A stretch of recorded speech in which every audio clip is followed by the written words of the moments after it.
Welcome to the Victor Emmanuel Nature Tours webinar. I am Ben Reynolds, host and organizer. Thank you for joining today's presentation.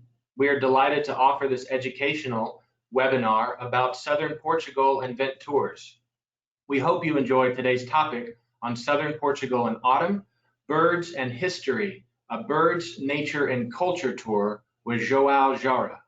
During the session, all attendees may ask questions. Please note that questions will be answered at the end of the presentation. However, if you have any technical questions during our session, I will try my best to answer them in real time to help you have the best viewing experience. This webinar is being recorded and will be available to view on demand anytime at your convenience. A link to the recording will be delivered to you in an email in the next few days. Now, back to our feature presentation. João Jara was born in Lisbon and studied biology at the Faculdade de Ciências de Lisboa, where he developed his professional career in the pharmaceutical industry as senior manager and director of various multinational companies. With some 35 years of field experience, João has an intimate knowledge of the birds and birding in Portugal. He has traveled extensively in Europe, Africa, and Asia, and the Americas with birding as the main objective.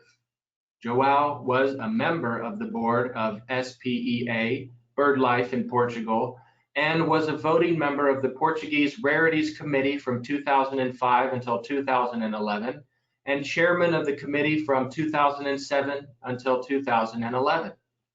Author and co-author of articles about birds, João has led many tours in Portugal, Spain, and other destinations, as well as bird identification courses.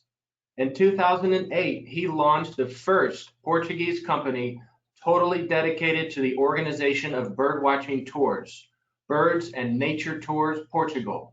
João manages the company and also guides many of its tours. Besides birds, he has an active special interest in amphibians, reptiles, and fish. Now I would like to turn to our company owner and president, Victor Emmanuel, to say a few words.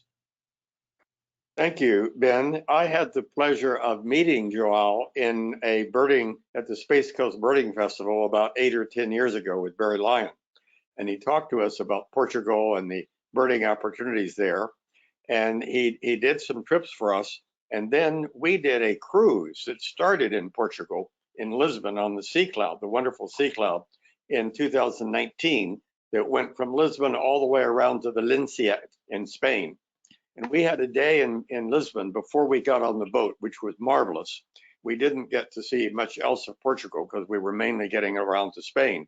But there was a pre-trip we offered that João led for people on the cruise that wanted to have more time in Portugal. And it filled up very quickly. And during the cruise, many people, when I'd have dinner with them, were talking and raving about the pre-trip, how wonderful it was, what a wonderful leader João was, how much they love Portugal, the history, the culture, the birds, the food. And everyone that had done the pre-trip was just delighted with the pre-trip. And it made us want to do more in Portugal. And this is an opportunity right now to do more in Portugal. And by the way, this cruise from Lisbon to Valencia, we're going to repeat it a year from this April, in April of 2022, conditions permitting with the virus situation. But we're planning to do it on the Sea Cloud in 2022, and there will be a pre-trip. But we're very excited to offer this tour of Portugal to see more of Portugal, which is a marvelous country, with João. And as I say, people that went with him just raved about what a wonderful leader he was, how much they love Portugal. So this is a chance to hear about it. Thank you. Well, thank you, Victor. We are thrilled to have João present about Southern Portugal in autumn today, live in Lisbon. We hope you enjoy the webinar. Without further ado, we will turn to João's presentation.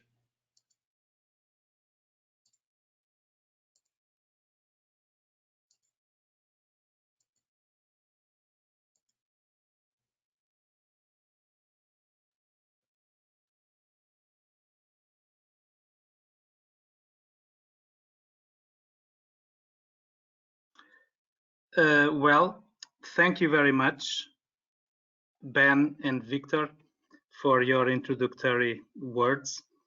Let me say that I'm delighted to have the opportunity to speak a little bit about my country and specifically about southern Portugal in autumn birds and history to such an audience.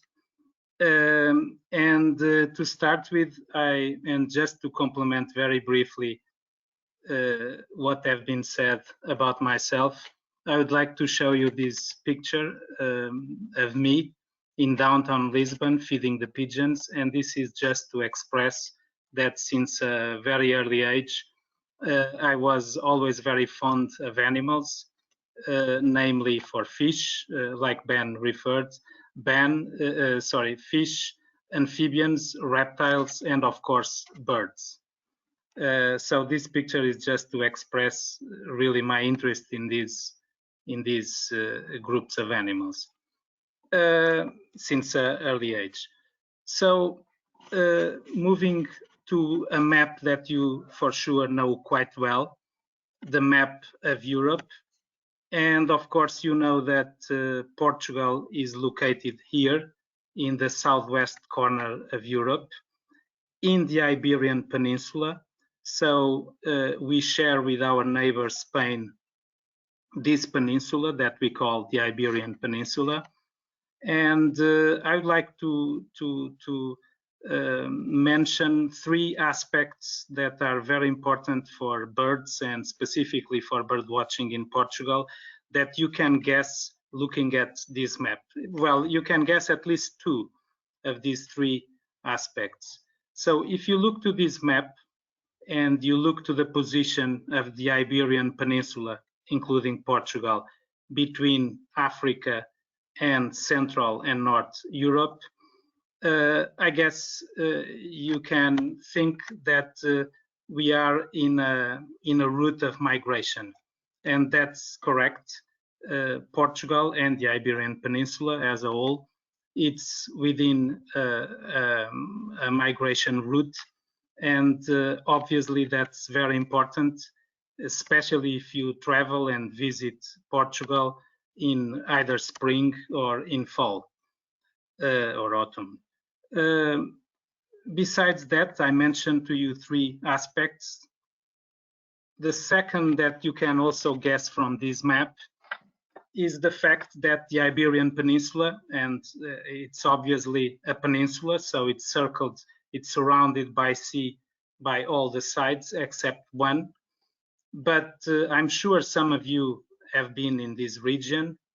The only link that the Iberian Peninsula has with mainland Europe, and in this case specifically with France, is characterized by a very specific feature.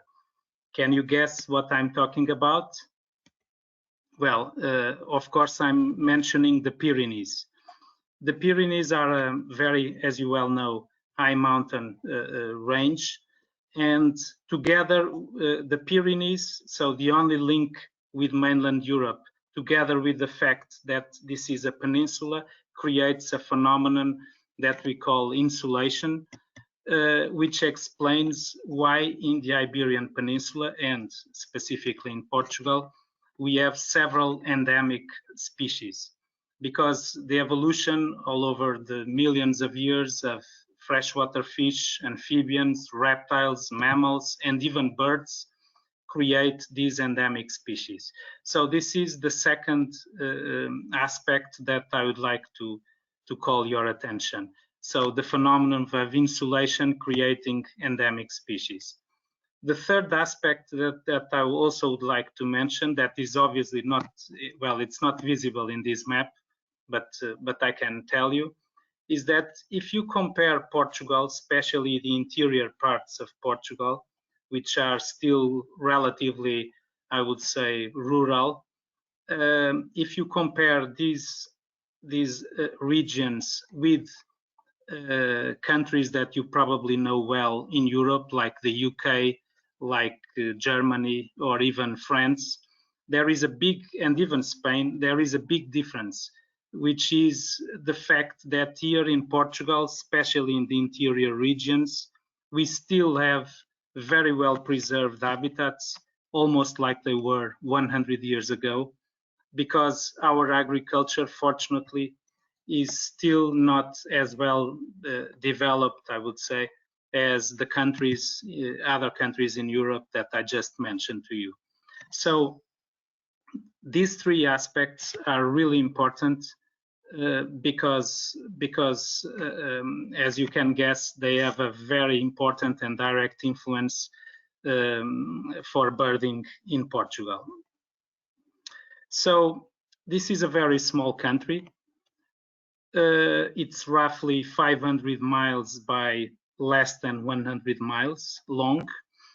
And roughly you can divide it in two halves, the northern and central Portugal and southern Portugal, by this river, the Tagus River, which is the main river in Iberia, which ends in Lisbon precisely.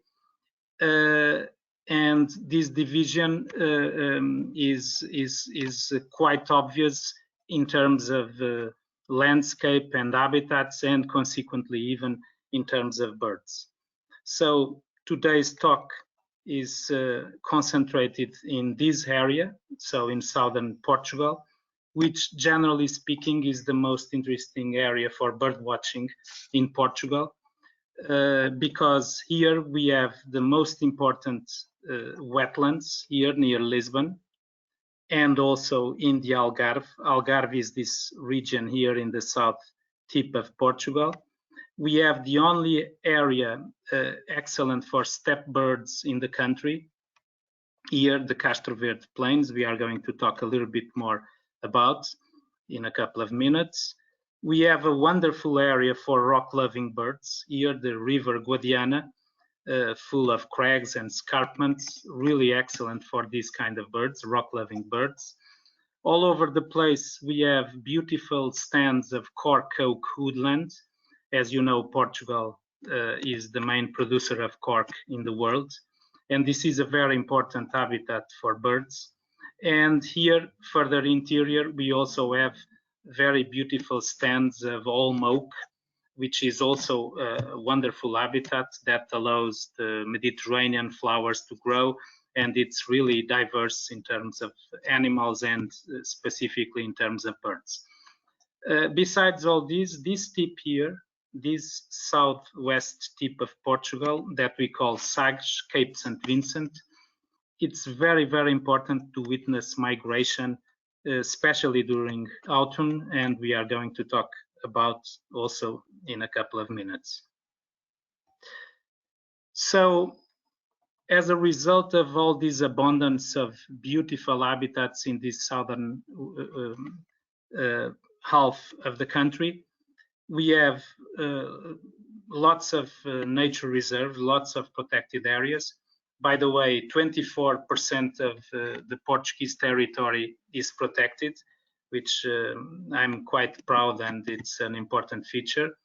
So near Lisbon, we have the Tagus Estuary Nature Reserve and the Sado Estuary Nature Reserve. In the Alentejo, we have the Castro Verde Plains, the steppe area that I was mentioning a couple of minutes ago, and the Guadiana Valley Natural Park here surrounding this river Guadiana. In the Algarve, we have the Ria Formosa Natural Park, which is a huge wetland that extends for about 60 kilometers, so about 40 miles long. We have other interesting places like the Castro Marine Salt Pans here, the Salgados Lagoon here, a little bit to the right of Portimão, and again, the previously mentioned Sagres, this tip, and you are going to understand why that's so important.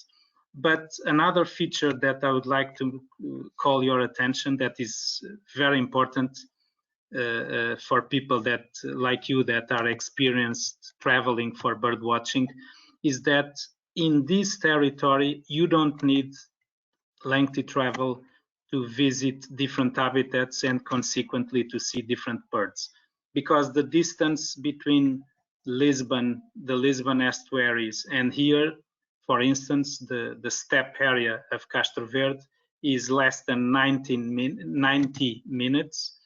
And after staying here, the distance to the coast is about 60 minutes driving in wonderful motorways. So it's really very convenient. And you really don't need to lose lots of time traveling, because you can spend more time doing what you like, which is bird watching and seeing other interesting aspects and cultural aspects of the territory. So imagine yourself landing in Lisbon, and literally in about 20 minutes you can start to enjoy this kind of views. So in the background you can see the city of Lisbon, and you can see a common bird near Lisbon, the flamingo, the greater flamingo. So this view is seen from the Tagus estuary, which basically embrace the city of Lisbon. As I said before, there is a nature reserve, the Tagus Estuary Nature Reserve, and this is a map of the nature reserve. This is Lisbon, so Lisbon extends more or less like this. So you can see that it's very convenient and very close through these bridges to reach some very, very interesting places to birdwatch in the estuary. In fact, today, before this presentation, I went to monitor some birds here in this area, and from my home, which is close to the Lisbon airport, I take literally less than 20 minutes to cross this bridge and to start counting the birds here near Alcochete, a very interesting region. So as you can guess, this is predominantly a wetland, and as a wetland it includes a mosaic of different habitats, from open water, mud flats, salt marshes, salt pans, rice fields. It's really a bonanza of habitats that explain the abundance of birds. So again, these are greater flamingos. It's a species that you can see near Lisbon in the Tagus Estuary Nature Reserve all year round. They are more common in certain times of the year, namely during autumn and winter. They do not breed in the Tagus Estuary. They only breed in a couple of colonies in West Europe, not in Portugal. Anyway, they stay all year round, because even when we are in the breeding season, we always have immature birds that stay around. So it's really a majestic and beautiful bird that you can easily see. Our population in the Tagus Estuary is roughly 10,000 individuals, which is growing and quite good. This is another species that you can see easily in literally 20 minutes from Lisbon, the Eurasian Spoonbill. It's not as roseate as your roseate spoonbill. Anyway, it's a beautiful bird. It's also a common bird in the Tagus Estuary. We have a winter population of about, I would say, roughly 1,000 individuals, but it's also seen all year round. We have some breeding colonies of birds that winter in West Africa, and we also have wintering populations of birds that breed in places like Holland and Belgium. This is another species that you can see in small numbers in the Tagus Estuary, Squakko Heron. It's a scarce species elsewhere in West Europe. So here we typically see a couple of birds, 2, 3, 5, sometimes up to 10 individuals.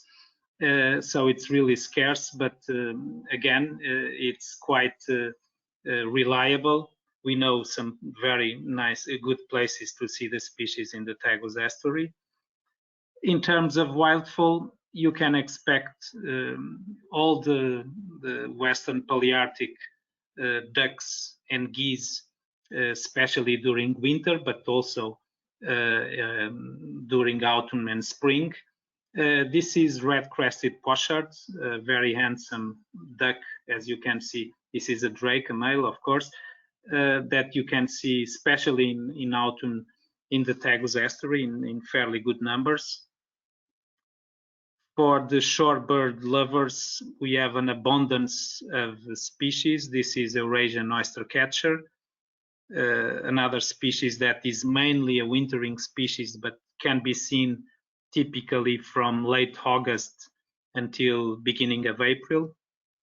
Pied avocet, it's also a very beautiful bird, and the Tagus Estuary Nature Reserve is the most important wetland in West Europe for wintering pied avocets. This is a species that you can see in the Tagus Estuary all year round, especially in autumn and winter. Blacktail Goblets, another interesting species that can congregate in the rice fields of the estuary in autumn by the thousands. There are some records of 50,000 individuals in rice fields, so this is a still fairly common bird in this area. Bartail Godwits, another species that is mainly seen on passage, so spring and autumn and also winter. Again, for the shorebirds or waders we call in Europe lovers, this is really a bonanza of species. Here you can see common ringed plover, dunlin, little stint, curlew sandpiper, and many other species that can be seen in this kind of habitats, so mudflats, salt pans. During the passage in autumn and also in spring, of course, congregations of birds still in breeding plumage. Here you can see beautiful red knots and dunlins. The beautiful ruff, it's a fairly common bird in autumn in the Tagus estuary. You can see dozens, I would say sometimes a couple of hundreds, heading south. So this is mainly passage migratory species in Portugal and specifically in the Tagus estuary. Normally we don't see them with a ruff. Sometimes some signs of the ruff, but normally we see birds like this one. Northern lapwing, a mainly wintering species. For instance, today in late January, I saw some hundreds of northern lapwings in the Tagus estuary, but it's again a bird that you can see also during autumn and spring. Yellow-legged gull, this is a dominant gull that one can see near Lisbon and specifically in the Tagus estuary together with the 3 other species of gulls. This is one that one can see also in the Tagus estuary in fall, the Mediterranean gull, a very handsome gull. And Portugal, the Portuguese coast is the most important place in the world for wintering Mediterranean gulls, with congregations of some hundreds of thousands. Still in this kind of wetland habitat, the population of barn owl is quite important. Regularly at night we can count up to 70, 80, 100 individuals hunting, especially in September, October. They are very, very abundant. As you can see, hunting shrews and small mice. But the Tagus estuary and the Sardinian estuary are not only wetland habitats. They also include different habitats, and in this case, the very handsome cork oak woodlands. So as I said in the beginning of this presentation, Portugal is the main producer, is the most important producer of cork in the world.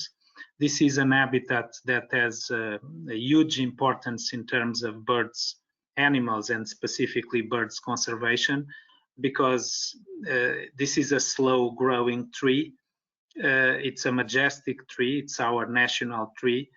The bark is only harvested every 9 years. That's why the farmers paint a number here. This is a number. In this case, that means that the last time when this picture was taken, the cork was extracted was either in 2020 or 2010. In this case, I believe it was in 2010. So just for the farmers to know that the next time was precisely in 2019. So the cork is extracted every 9 years. But in this picture do not make justice of the vegetation that you can see, especially what we call, generally speaking, the Mediterranean flowers that can grow below these woodlands. And of course, all these magnificent habitats explains an abundant bird life. And here I'm just going to give you a couple of examples. Black-winged kite. The Tagus estuary, I believe, is the best place in Europe to see this species that is restricted to Portugal and a little bit of Spain. It's very similar to your white-tailed kite, but they are considered different species.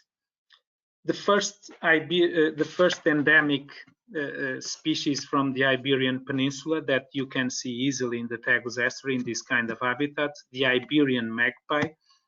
You probably know that there is a very similar species in Asia that was recently splitted from our species based on some DNA mitochondrial tests.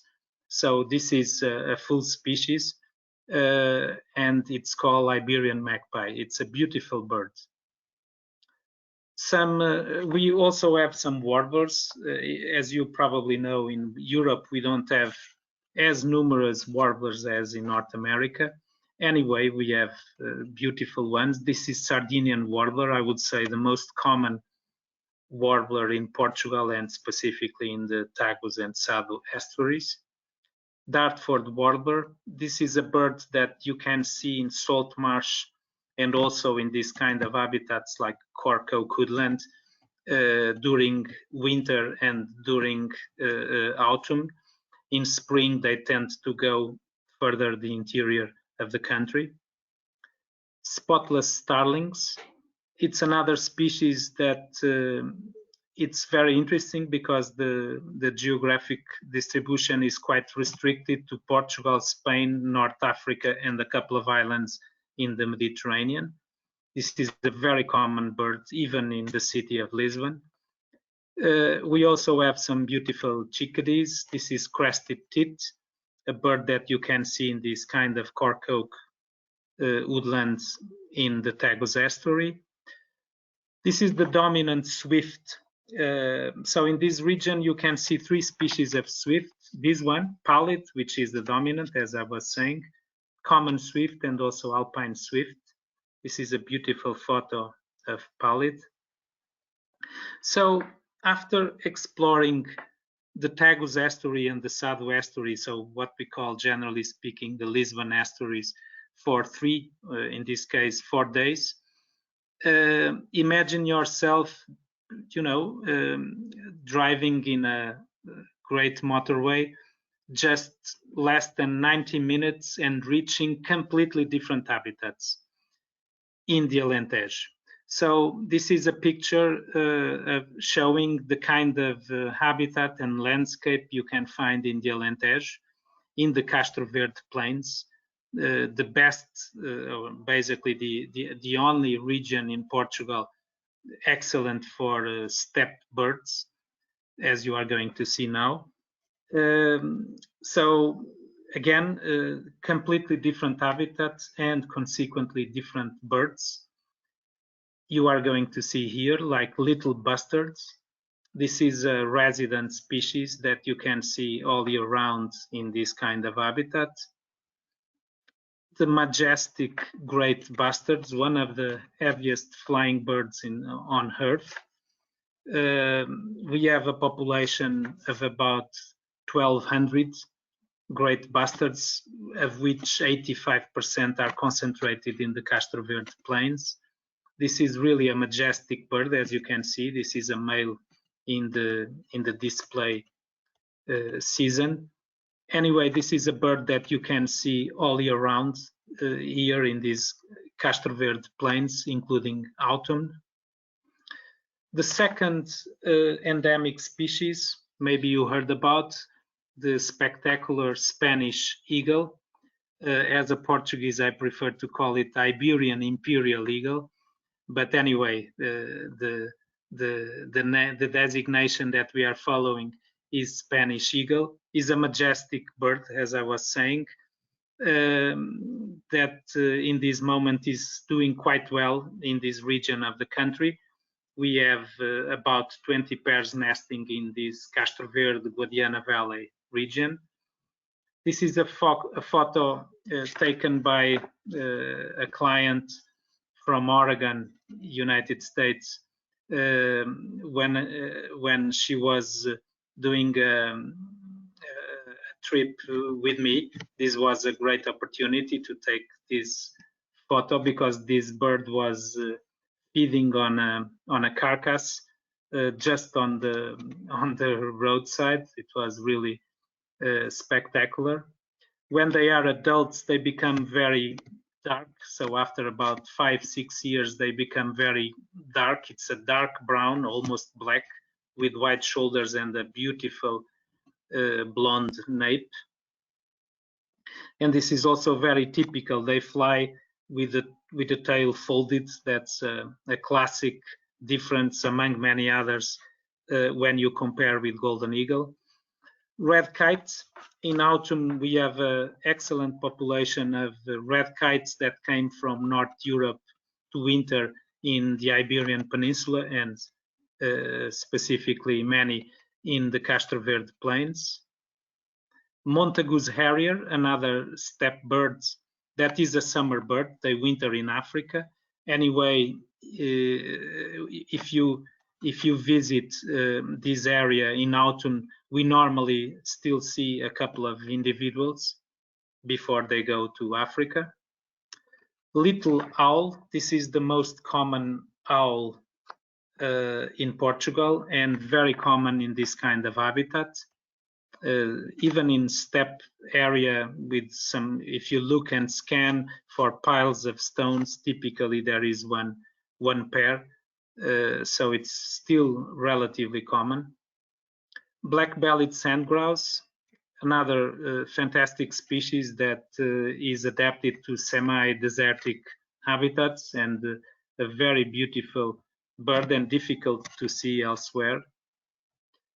Eurasian stone curlew, a resident species also adapted to semi-desertic habitats like this steppe grasslands, and it's a resident species that you can see all year round in this region, including in autumn. European roller, this is a summer species that winter in Africa, and they arrive to Portugal in late March, typically, so in about 2 months, and they depart again to Africa between late August and mid-October. Typically in autumn, we still see a couple of individuals before they go to Africa. Calandra lark, which is one of the biggest larks in the world, still very common in this kind of habitat, a resident species. And as soon as you drive from west to east, the steppe region start to melt with this kind of woodland. In the beginning, quite with trees quite scattered, but then in a more dense form, the Olmo woodland, which is an habitat where you can see birds like red-legged partridge. This is a very important species because it's one of the bases of the food chain for eagles and for the Iberian lynx, for instance, an endemic mammal that we have in this region, in the Guadiana Valley Nature Park. The third endemic species that I mentioned to you, the Iberian green woodpecker, which is still fairly common in this kind of Olmo woodland in the Alentejo, a very beautiful bird. The Iberian grey shrike, this is almost an endemic species of the Iberian Peninsula. I'm saying almost because in fact there is a small population in France, in south of France, in La Crau, but it's really a small population, so it's a fairly common bird in this kind of habitat. The very handsome Spanish sparrow.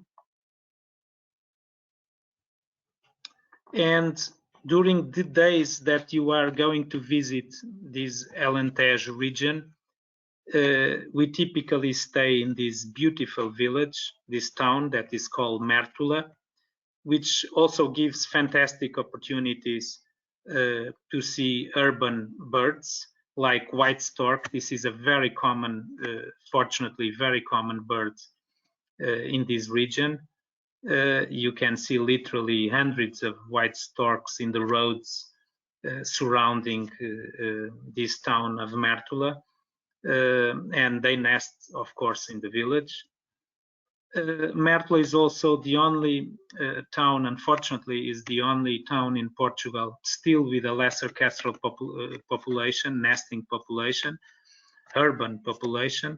So just to refer that in autumn, we normally still see some individuals before they depart to Africa.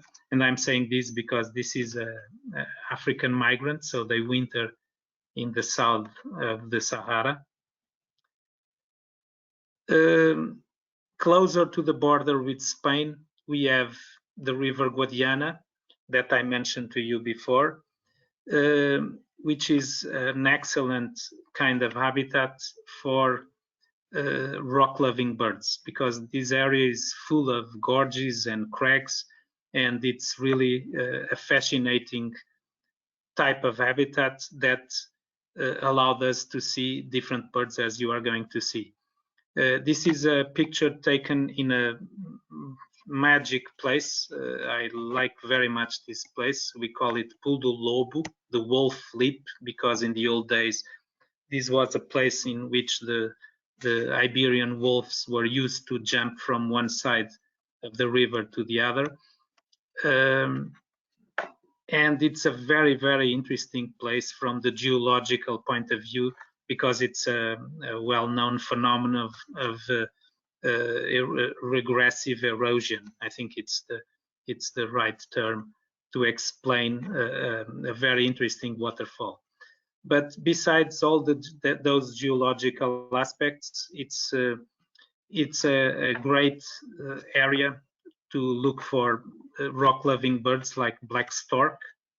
We have a summer population relatively important in Portugal of about 90 pairs.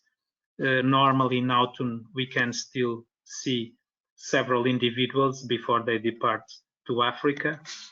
Eurasian Griffon, which is still a fairly common bird in this region. It's a huge vulture with a wingspan of 2.7 meters. So I think about 8 feet. It's quite large. It's a huge bird. This is the type of habitat where you can see them roosting. The fantastic cinereous vulture, a bird that has a wingspan of about 3 meters, so almost the same size of your California condor. It's a huge, majestic bird that is nesting in this region in relatively still small numbers, but you can see it all year round, including in autumn in this region. Bonelli's eagle, our population of Bonelli's eagle in this area, fortunately, is increasing. So in Portugal, we have about 140 pairs. In this region, I believe we have about 30 pairs, which is a great number. Eurasian Eagle Owl, another majestic owl, huge, even bigger than your horned owl. And in this region is still fairly common, I would say. We typically know a couple of places to see the species, and it's a fantastic sighting, as you can imagine, because of the size and the imponence of the bird. Eurasian crag martin, another resident species in Portugal and specifically in this region of the Alentejo. Red-rumped swallow, this is a summer species. They winter in Africa, but they only depart completely to Africa in late October. So, for instance, a tour in autumn, we normally see still good numbers of red-rumped swallows. White-rumped swift, this is a very interesting swift with a very restricted distribution in Europe, only about 15 pairs in Portugal and about 40-50 pairs in Spain. It's a late migrant, so they winter in Africa, and they arrive to Portugal around late April, beginning of May, and they only depart in late October. So typically in autumn, we still see white-rumped swift. It's a very interesting bird. Blue rock thrush, another bird still common in these crags and escarpments, and even in the village of Mértola. Rock bunting. So after staying in this Alentejo region to see these steppe birds, these rock-loving birds, and some birds associated with this Olmo woodland, in just 1 hour, we reach the Algarve, and again, quite different habitats. The Algarve are very rich in salt pans, among other types of habitats, and these salt pans are wonderful to see besides shorebirds that we talk about already. Birds like Odwin's gulls, slender-billed gulls. These are gulls that have geographic distributions relatively restricted in Europe. So I'm giving them as examples. Blue trout, this is mainly a wintering species that arrive to winter in salt marshes and is relatively abundant in the Algarve salt marshes. They arrive between, I would say, late September and beginning of October, and they stay until beginning of March. It's a beautiful bird, as you can see here, a male. Spectacled warbler, another summer species that can be seen in fairly good numbers in salt marsh habitat in the Algarve, still in autumn before they depart to Africa. Other type of habitats the Algarve is rich are these freshwater lakes surrounded by stone pine, and this is the place to find western swamp hen. We have a good population, especially in the Algarve, of western swamp hens. This is a resident species, so seen all year round. Little bittern, they remind very much, as you can see, your least bittern, but it's a different species. It's a summer migrant. They winter in Africa, but every year in winter we have some individuals in the Algarve that overwinter, and in September, October they are still fairly common in this kind of habitat, these freshwater lakes. We only have, as you probably know, one kingfisher in Europe, but it's quite a kingfisher, as you can see, very colorful, the common kingfisher, still a common bird in this kind of habitat, is a resident species. Red-necked nightjar, another summer migrant that winter in Africa, but you can see it between mid-April and mid-October in Portugal, and especially in the Algarve.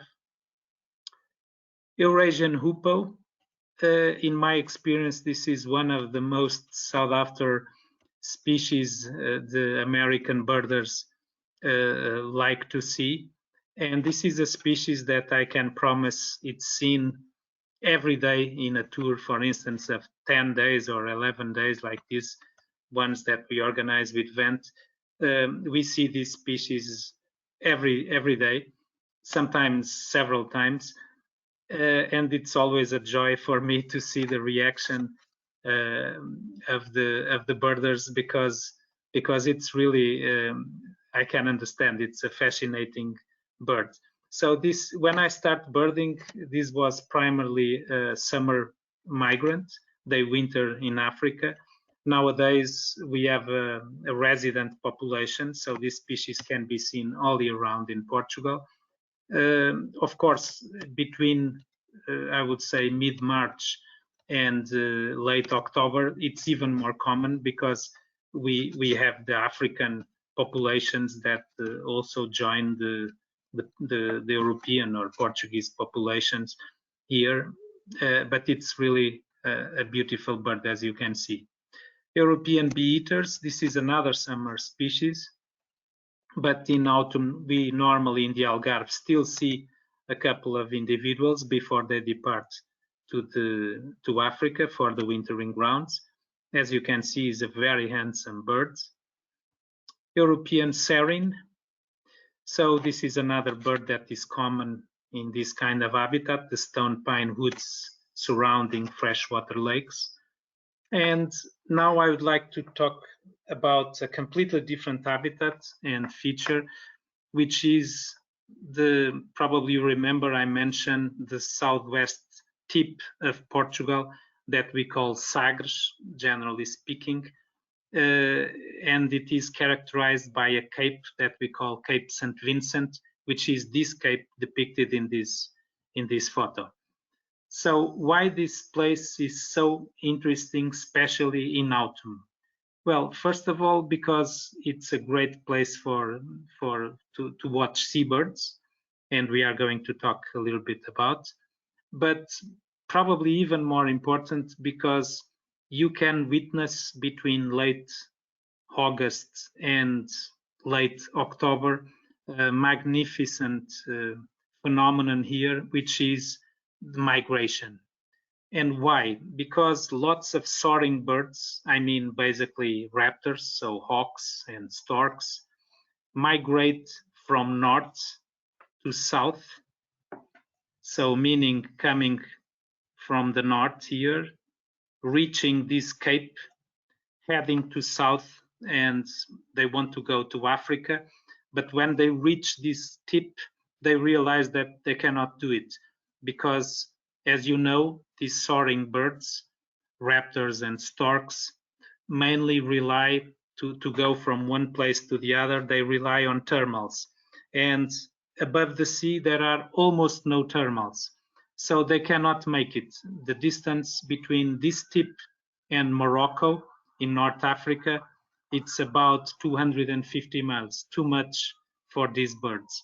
So this gives a huge opportunity for the birder to see these hundreds, sometimes thousands of individuals that got stuck here in this peninsula of Sagres, in this tip, for 1, 2, 3 weeks, until they have the right conditions, which typically is a westerly wind, to go east and eventually cross to Africa in Gibraltar.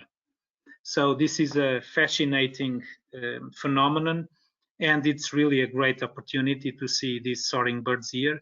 They typically stay here, flocks of common buzzards, of short-toed eagles, of booted eagles, Egyptian vultures, black storks, white storks, and many other species. They got stuck here for 1, 2 weeks until they move east and they cross in Gibraltar. But it's really imposing phenomenon, and I'm just going to show you some examples of birds that typically you can see in September, October. The peak passage here in the, well, it's not passage, the peak phenomenon of migration here is exactly the late September, beginning of October, when you can see Egyptian vultures by the dozens, booted eagles normally by the hundreds, sometimes thousands, short-toed snake eagles, typically dozens, sometimes hundreds. Another interesting aspect is that these birds, the bulk of these birds are juveniles, they born that year. So they are, well, I would say not experienced before they realize that they need to cross in Gibraltar. So it's really a fantastic opportunity to see all these birds. But Sagres and Cape St. Vincent are not only important for migratory soaring birds. As I said before, it's also a great place to see seabirds. And I'm only going to give a couple of examples: Scottish shearwater, Great Shearwater, Balearic shearwater. This is an endangered species with a very restricted distribution in the world that you can see easily here in autumn. Autumn, by the way, is by far the most important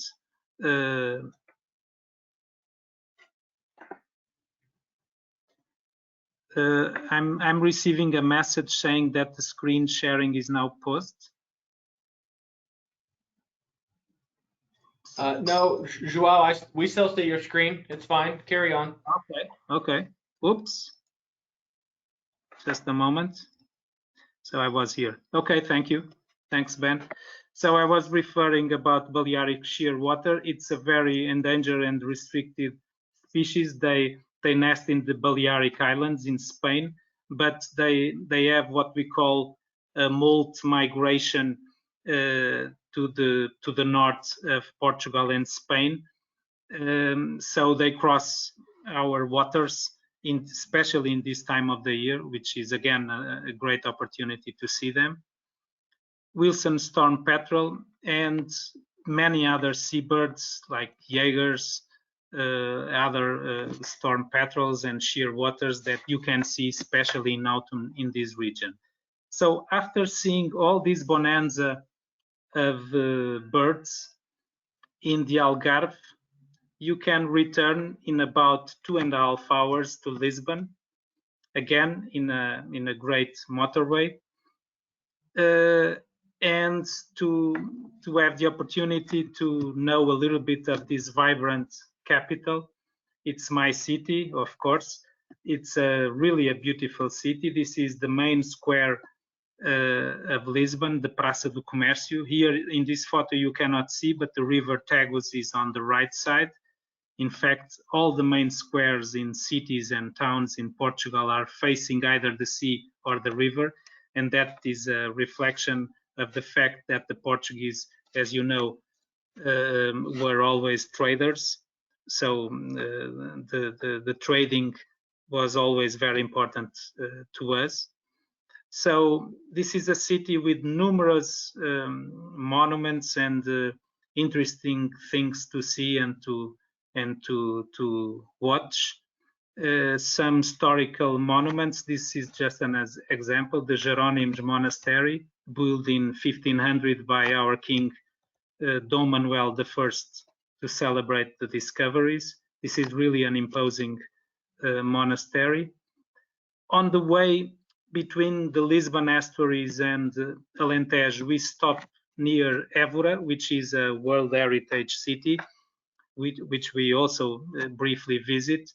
But we visit this place, which is a magic place. It's called the Almendes Cromlech, so basically a megalithic construction with about 8,000 years.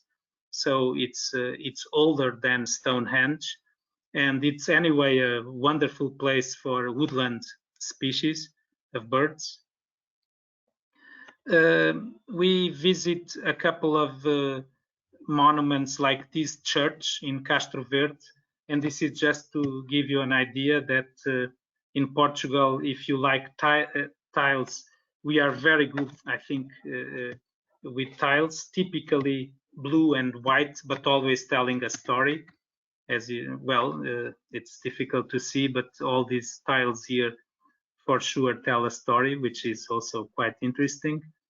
Staying in towns like Mértola, we stay here in a hotel facing the river Guadiana here. From your balcony, you can see red-rumped swallows, Craig Martins, sometimes Imperial eagles, from this castle, for you to have an idea, I have a list of all the raptors that occur in West Europe. I'm only missing one, which is Merlin, but all the other raptors I already got from this castle, just to reflect the abundance of raptors you can see in this region, in the Alentejo. This small town of Mértola is full of archaeological remains, mainly Roman and Moorish, and we typically visit them in these tours organized with Vent. We have a morning visiting these fascinating places. So to finish and as a resume, you remember Portugal is located here in the southwest corner of Europe. Migration, so that's very important typically if you come in spring or in autumn, because you can see a peak of diversity of birds.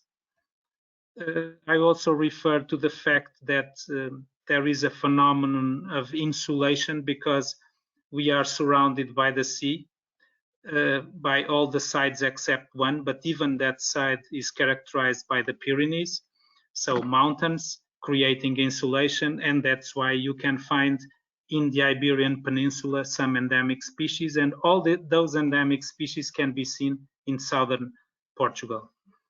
Another factor that I refer to you is the very well preserved habitats here, especially in the interior of Portugal, which are a guarantee that the birds are still there. That's very important. So again, my talk was basically restricted to this region that you can see. It's the most interesting, in my opinion, region in Portugal for bird watching because it includes the main wetlands near Lisbon and in the Algarve, the only steppe region of the country here in the Alentejo, and a wonderful area for rock-loving birds also here in the Alentejo. In the Algarve, as I said before, wonderful wetlands and a fantastic place to witness migration in autumn here, Sagres, this tip here. So again, no need of lengthy travel because we stay here for 4 days and in a very comfortable drive in less than 90 minutes, you arrive here and you start to see completely different birds staying here in Mértola for another 3 or 4 days. And in 1 hour, we reach the Algarve. We visit all these regions again for 3 or 4 nights. And again, in 2.5 hours, we return to Lisbon. No need of lengthy travel, so more time spending doing what we like, which is bird watching, and less time driving. Just to finalize, so as I said, Portugal is localized in a very special bioregion within the continent, the Iberian Peninsula, because of the reasons I mentioned. Fantastic diversity of habitats and birds in a relatively small area. That's why we don't need lengthy travel. In a tour of about 10, 11 days, we normally see in a very relaxed pace about 180 species. In autumn, this is easier because it's peak of diversity, including some endemic species, beautiful countryside. This is also very important, the excellent infrastructure, namely the roads that I mentioned to you. Fascinating history, which is the second motive of these tours we organize. Lovely food, great wine, and of course a guaranteed warm welcome.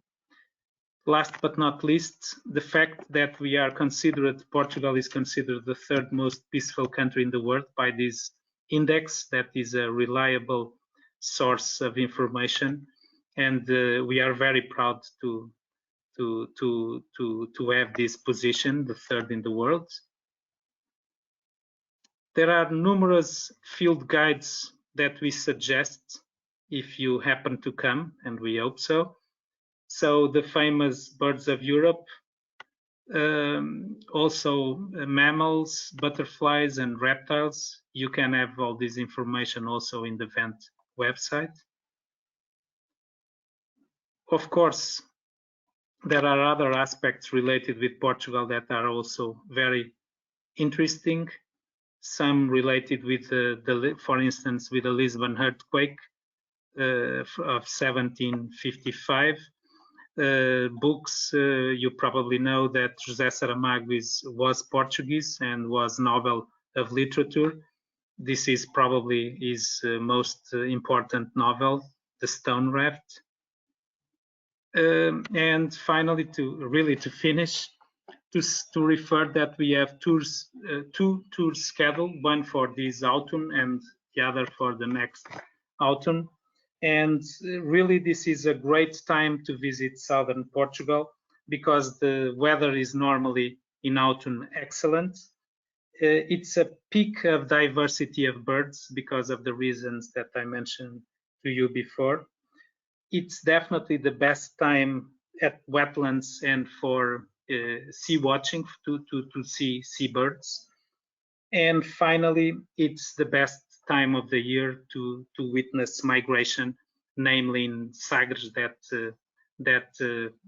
tip that I mentioned in the southwest corner of Portugal. So I'm completely open to your questions, and I would like to thank for your attention. Wonderful. Thank you for that fascinating presentation, João. I would like to ask the audience now to send in some questions, to stay tuned for a few more minutes while we review some questions.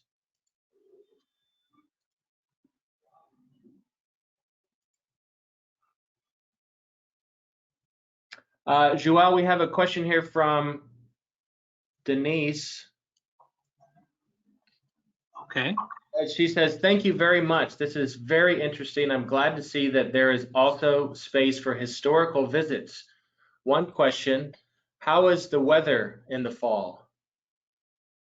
Okay, I referred that very briefly, and it's a very important question, of course. The weather in autumn is normally excellent, with temperatures, I would say, if you like these dates that we have for these tours, it's late September, beginning of October. Normally the temperature range in the 70s. So in centigrades, it's about 20, sometimes 25 degrees centigrades. It's possible to have some rain, but normally it's not important. The wind is not important also, so it's definitely one of my favorite time of the year to visit and for bird watching. And again, it's especially good in some kind of habitats, including the wetlands, and to see seabirds, as I referred. Here, Barry has a question. Lisbon is such a beautiful city, and you've shown photos of some of the city's highlights and attractions. Will the tour actually spend time in the city? That's a very good question. Yes, the tour includes a full day just to see Lisbon and the main attractions of the city. So we typically start in downtown, which is a very interesting area for the visitor to have a perspective of the architecture after the Lisbon earthquake. We visit briefly the castle that has a magnificent view, and we also visit the Jerónimos Monastery and the Torre de Belém. There is no exactly a translation for that monument, which is also another imposing monument. I'm Portuguese, so probably it's a lot of imposing and magnificent and spectacular. Sorry for that, but I really think it's fantastic. It's the tower from which the caravels depart for the discoveries. So probably I'm forgetting a couple of places, but we cover in a full day the main attractions of the city. Yes. I'd like to take a minute and let our audience know about our upcoming webinar in 2 weeks, Voyage of a Lifetime, Antarctica, South Georgia, and the Falkland Islands with Andy Whitaker. Migrate south for an unforgettable voyage of a lifetime and explore the remote sub-Antarctic islands of South Georgia and the Falklands, and finally Antarctica. Join Vent Tour leader Andrew Whitaker for an intimate look at the White Continent and Southern Ocean Outpost, one of the wildest and most beautiful regions on Earth, featuring astonishing ice-locked scenery and unsurpassed wildlife spectacles.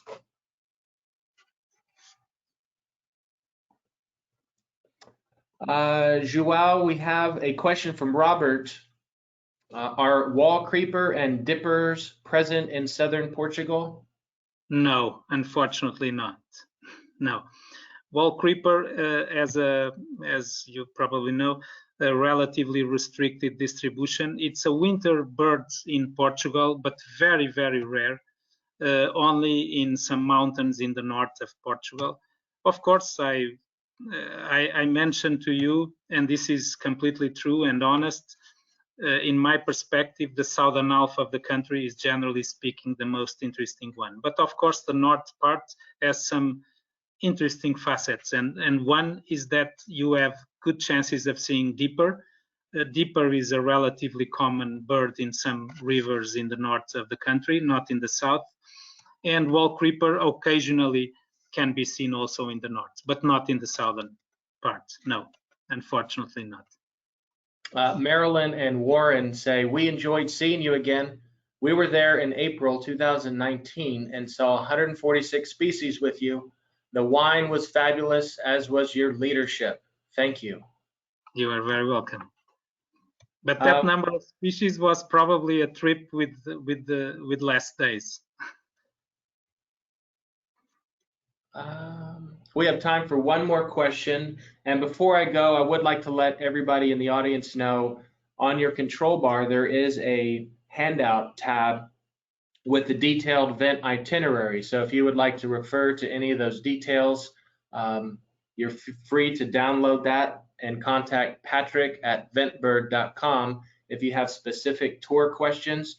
If there's anything related to the webinar that we didn't answer or that you would like to ask, please email me at ben@ventbird.com. Arena asks for a final question today. Does Portugal accept U.S. tourists now? Or what is your thoughts about in the fall, considering the pandemic, of course? Or are those who are organized tour participants exempt from the ban? Well, that's a difficult question. In this moment, we are in lockdown, as many countries in Europe. In this very moment, we are in lockdown. So I believe the borders are not closed, and they accept citizens from basically, as far as I know, all over the world. But the movement is very restricted, obviously. So it's difficult to answer. The situation here in this moment is difficult all over Europe and including Portugal. But we hope, of course, with the vaccine. The process of vaccines started in late December in Portugal. So we hope to be in a completely different situation since, after, I would say, April, May. I believe we will be in the position of welcoming all the visitors. Yes. Well, I would like to thank our audience for attending today's presentation. João, I would like to thank you for this fascinating exploration of southern Portugal. Thank you. And we hope everybody has a great day. Until next time, goodbye. Thank you. Bye-bye.